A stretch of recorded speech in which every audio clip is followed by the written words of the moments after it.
me to take this command. Batalyon 5 na lang. Talupan!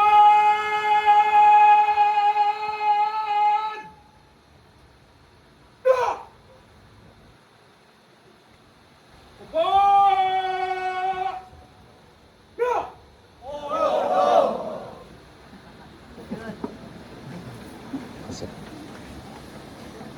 Nabis ko lang mag-commander eh. Sabi ni Sir Vinasis, this is the ground that I was born. I mold myself to be an officer right now. This is the ground. Amo ni ang ground. Amo ni ang ground. Ginhalian namon nga. Ano ako dito mo? But before that, sabi, soldiers never cry. No, that's not. To our university president, Dr.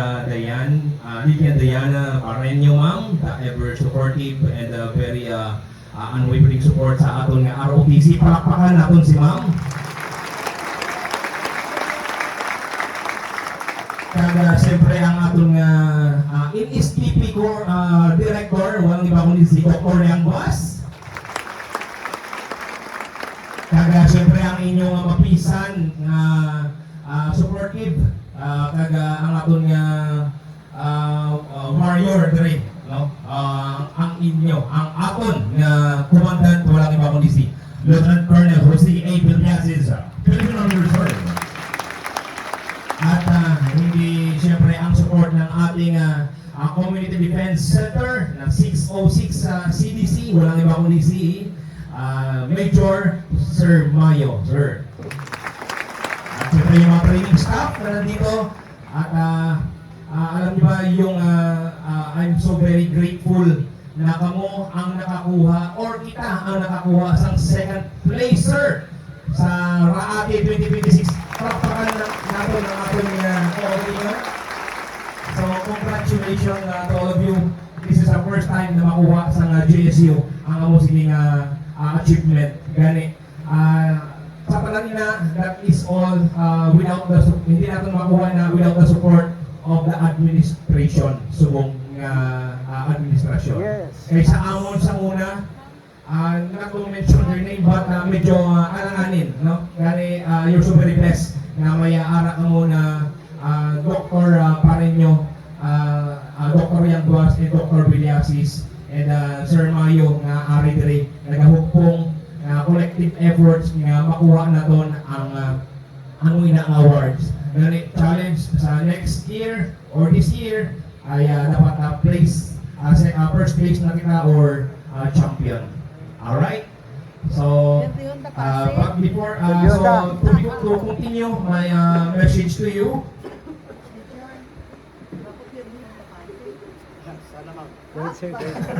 Oo, kerlihon ako na ang pasi. Kerlihon ka dapat ang pasi. O, champion sila, Major. Sila ang champion here, Pasig. Pasig. City College. Pasig City College. Wow.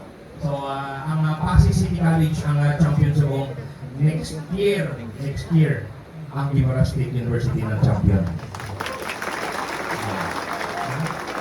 And the university president was very proud to receive the award of GSU doon sa Tingli.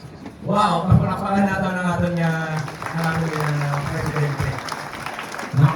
So, subong, kamo ay mga ROTC, basic ROTC cadets. But before you leave the ROTC, actually, hindi nyo pabayaan ang ROTC, kundi panungdumon, itatak nyo sa inyong mga kaugalingon ang ROTC, Reserve Officer Training Corps. Pero may ihatag ako sa inyong mga prinsipyo or mga values na madala ninyo bisan graduate na kamo sa ROTC, madala ninyo ini sa pagpadayon ninyo sa inyong mapag-eskwela kag hasta makatapos kamo, hasta makapagpamilya kamo. Gani pamati ka mo tanan, pag ako may makita dira nga patulog-tulog karon palibuton ko sa ubal. Pag may makita ko ha. Bantay na mo.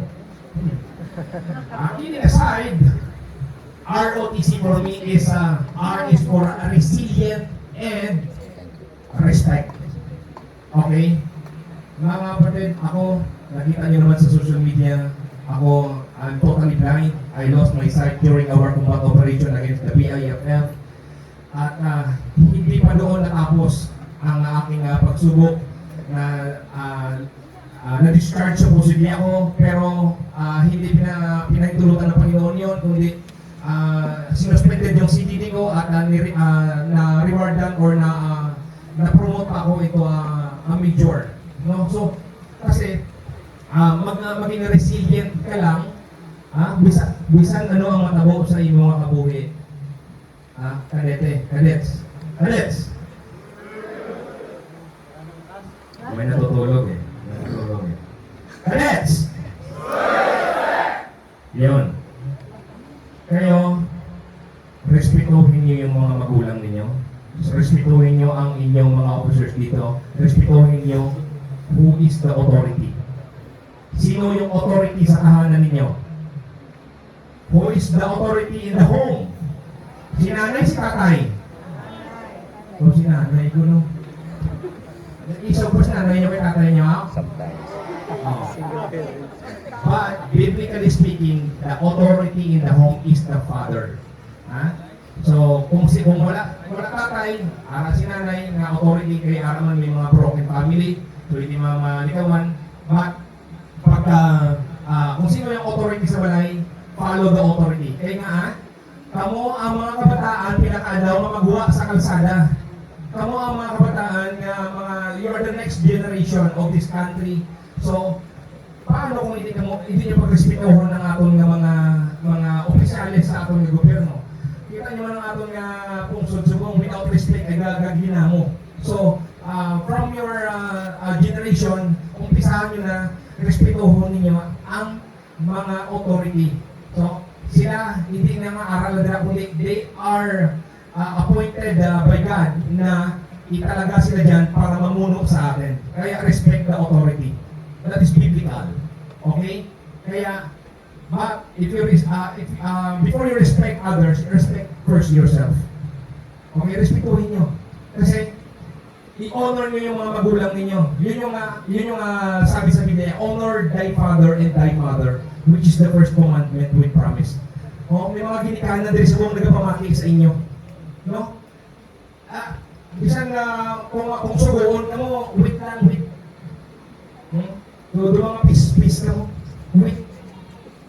So, kung respetuhin nyo sila, kasi later on ka mo na rin ang magiging, kayo na rin yung magiging magulang.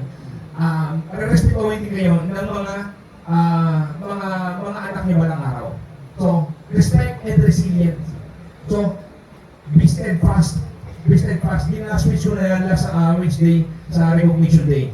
No? Kaya, be steadfast kayo, maging resilient kayo. Bisan ano pigado sa pag-abuhi.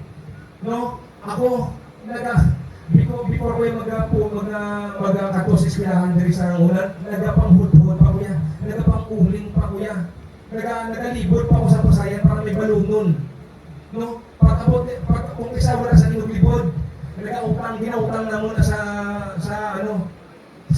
Luton. Kaya nung Berto, basta ito yung mga ko. But ang importante, wala ko yan nag-surrender. Wala ko yan naging resilient yapon ko, naging mabakod yapon ko sa mga pagtilaw sa akong nakabuhi. No? So, hasta nga nalapot ko ang mga pagtilaw na ini kay ano kita ginatublag kita sa yawa. Nung ginatublag kita sa pagsubok. No? Sinusubok talaga tayo kaya sa subok pa lang na ara mo sa eskwela, dapat may resilience na kamo sa kaugalingan nyo. Huwag kang sumuko. Mga kapatid, may isang bulag na humarap sa inyo at magsabi sa inyo na don't quit. Quit on quitting, mga kapatid. Mga kadete. Quit on quitting. Itigil nyo na yung pagsuko. May amin rin mga special cases, di ba Anak ng biyahe na ba suicide? Pambira. Damo na. Ha? Basta wala tayo sa tutulingin para gawin. Abri day. Abri. Ringin. Abri day.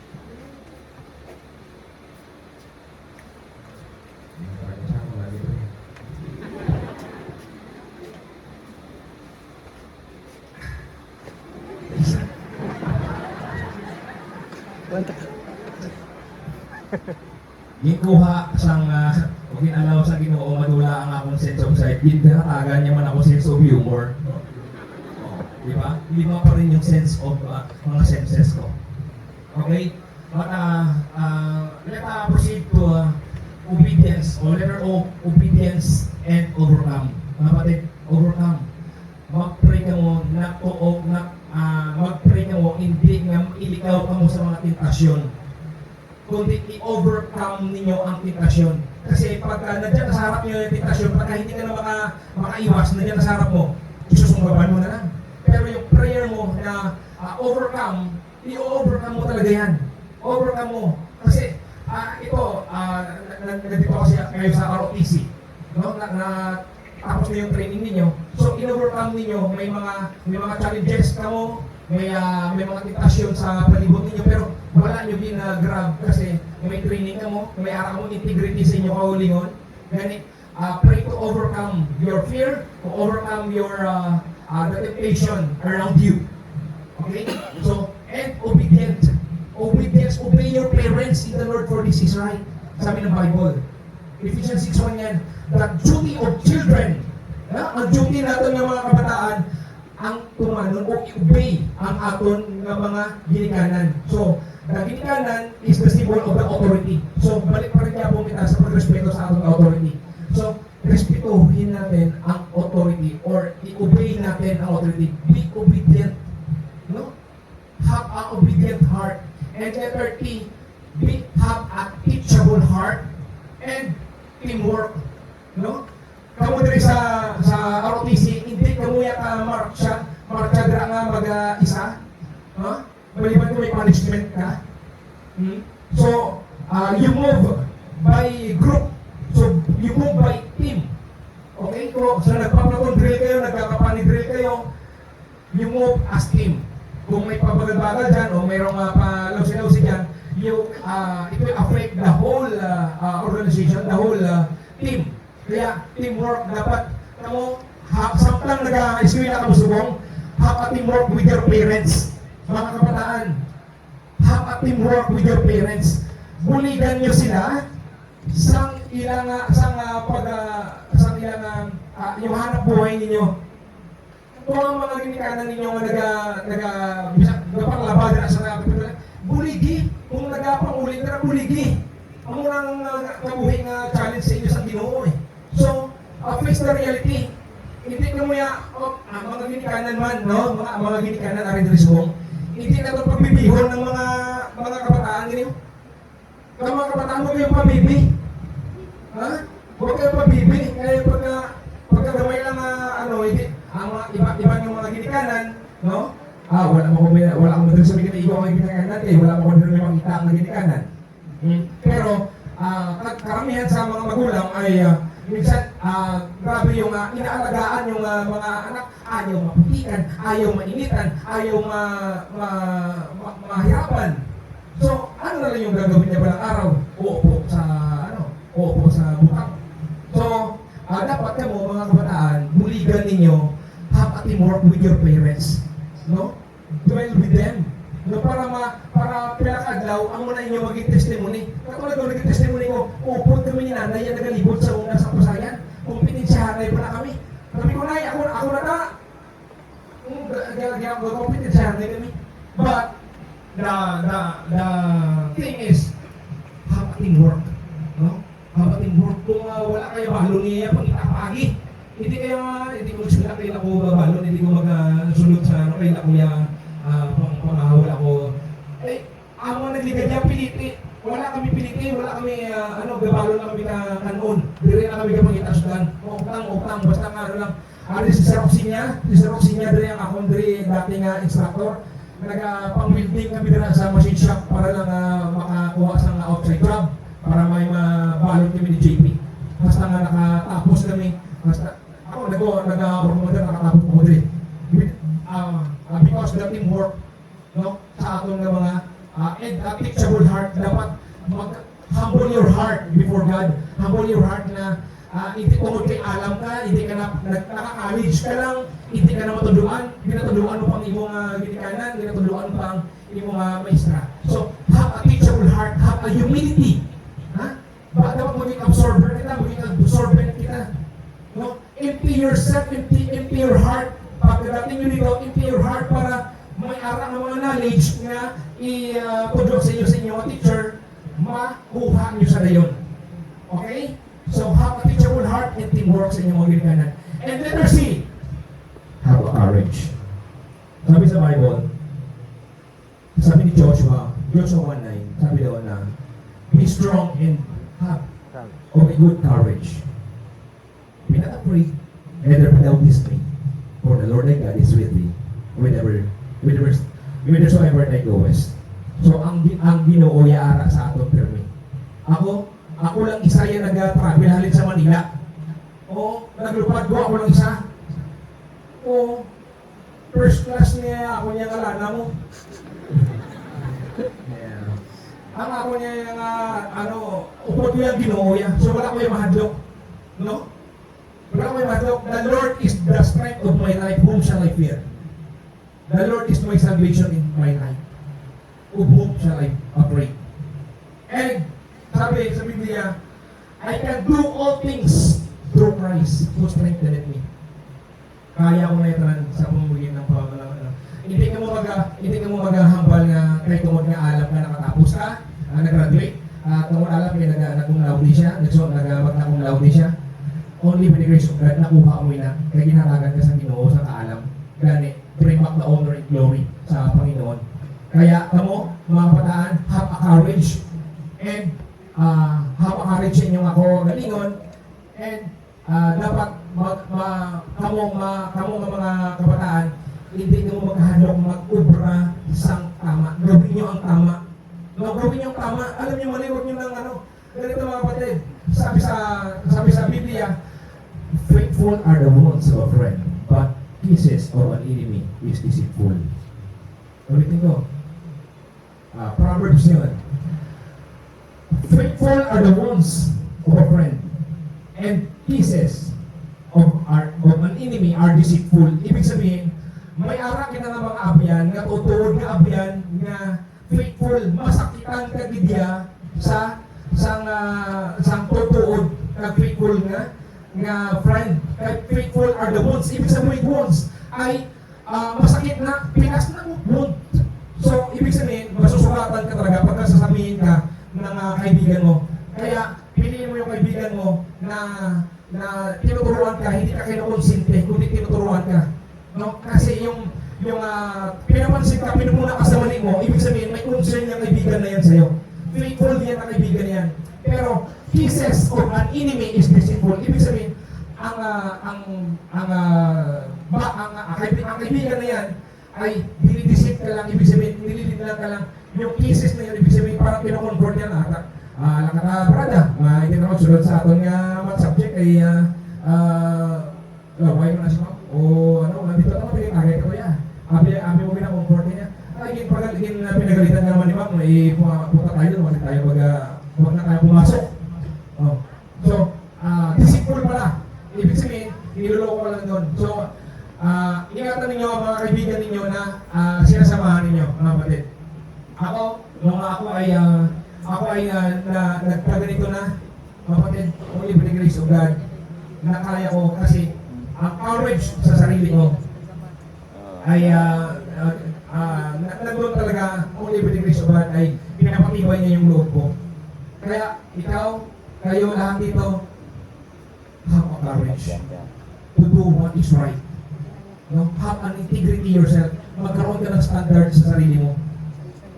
And do your job heartily, and reward will follow. Kamu, nag-eskwila akong subok. just do your job heartily. I-enjoy nyo yung pag-eskwela dito sa GSU. I-enjoy ninyo ang pagiging estudyante ninyo. Sabi ko sa inyo, ang gusto ko lang makita nyo sumusama na ROTC. Resiliency, obedience, teamwork, and courage. Gani, mga kabataan, mga kadete, sabi ko sa inyo, quit on quitting. Hindi ka mag-umpat sa pag-eskwela. At ito, focus ka mo sa inyong pag-eskwela. Bisan, sa tanong niya magpapaninambal ko, kung gusto niyo maging successful, kaya kadlaw, ako lang niya ako nga matugod sa inyo. Mga babae, babae lang muna tayo. Mga babae, ikaw babae, manligaw ka lang, magpaligaw ka lang pag nakahanda ka ng mag-asawa. Paano sir kami na? Focus ka mo sa inyong pag-eskwela. Mga lalaki, abi nyo lumas na mo? Mga lalaki, manligaw lang kayo pag nakahanda na rin kayo mag-asawa. I-share sa mga mata. Tatlong ilog. But kidding aside, mga kabataan, focus to your study. Wala ka mo ganit para magang review. Ay, isa rin inspirasyon kung wala na siya. Inspirasyon sa mga mata. Inspirasyon, himuon yung inspirasyon ng inyong mga ginikanan. Himuon yung inspirasyon ng inyong kapagkadahon sa inyong mga kabuhi. Gamitin yung inspirasyon ang inyong mga kauturan, mga kamahuran na wala pa ka-eskwela, na nagahulat sa inyo nga makatapos na mga sila magpa-eskwelahon nyo pala kadlaw. Gani, ari rin yung mga ginikanan, ginapa-eskwela ka mo, gani, i-honor nyo sila, respetuhin nyo sila, at tulungan nyo sila sa inyong pag-aaral. Huwag kayong pasaway. Dapat magkaroon kayo ng focus sa inyong sarili, focus to your study. Okay? At ang importante, ang fear of the Lord. Kasi fear of the Lord is the beginning of wisdom and understanding and knowledge. Kaya, kapatid, kahit gaano namon kabantay sa inyo, diri sa ROTC, kung kamo mismo ang sa kaugalingon nyo mismo ang wala disiplina, wala ginaya. Gani, if you want to learn the art of leadership, learn first the art of discipline. Umpisahan nyo talaga yan sa sarili ninyo. Okay? Kaya, ang gusto ko na lang maiiwan din sa inyo na have a vision. Sabi ko sa Wednesday, sabi ni Helen Keller, the only thing worse than being a blind is having a sight but have no vision. Focus to your vision. You don't need your eyes to have a vision. Our eyes is just proactive part of our imagination to help us to think, to help us to solve that particular problem. But the vision is coming from our heart, coming from our mind. Kaya, kayo, sabi ko sa inyo, magkaroon kayo ng pangarap. Abutin niyo yung pangarap niyo kahit gaano man kadilim ang abutin ninyo sa inyong paglalakad, inyong paglalakbay sa papunta sa inyong pangarap. Huwag kayong huminto. Quit on quitting. Because, sabi sa Rangers, winners never quit and quitters never win. Rangers lead the way, but God make way out of the way. And lastly, iwan ko sa inyo, the only thing worse than being a blind is having a sight, but cannot see the greatness of the Lord in his life. Kung nakikita ko nga ang kadakilaan, ang mga blessing na Panginoon sa buhay ko, na wala akong nakikita, how much more kayo, may nakikita pa. Bago ka magsabi na pangit na yung, masakit na yung sapatos mo, sa lumang, masakit na yung paa mo sa lumang sapatos mo, tanungin mo muna ang putol na dalawang paa ng sundalo dahil sa gera. Kung sasabihin mo na masakit na sa mata mo, ang katabi mo, o yung mga magulang mo, o yung teacher mo, tanungin mo muna yung bulag ng sundalo dahil sa gera. Kapatid, sabi ko, hindi na wala ang aking paningin. Hindi na wala ang aking paningin. Ibinigay ko lang po ito sa ating bansa. You, as a reservist, you will serve the country. Ipapatawag kayo anytime to serve our country. To serve our country. In times of war, papatawag kayo. Kaya, sabi ni Ma'am Pareño kanina, get ready. Ready na ba tayo? Paano kayo maging ready? Train up yourself.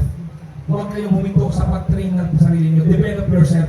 Ako, kahit nabulag na ako tinrain up ko yung sarili ko. Nag-training ako ng computer. I can do now a PowerPoint presentation, Word, Excel, PowerPoint, nakaka-send ng email, nakaka-receive ng emails. I can type 71 words per minute. No? Bisan wala na makita, nuluking na niya. Wala makita mo. Nuluking. So, ang ibig ko sabihin dito, just keep your faith and trust God with all your heart. Kasi the message of my blindness is trusting God. No? The message of my blindness is trusting God. Kaya be faithful. Maging faithful tayo. Kasi the faithfulness pumapasok ang faithfulness doon sa bagay na hindi mo nakikita. Kaya maniwala tayo sa Panginoon na hindi natin nakikita. Sapagkat ang Panginoon ang gumawa sa atin. At ang Panginoon, we have the sovereign God na makapangyarihan sa lahat. Kaya mga kapatid, ang iliwan ko sa inyo, sabi ni Captain Light, my ability is stronger than my disability. To God, with the glory. Maraming salamat po at congratulations.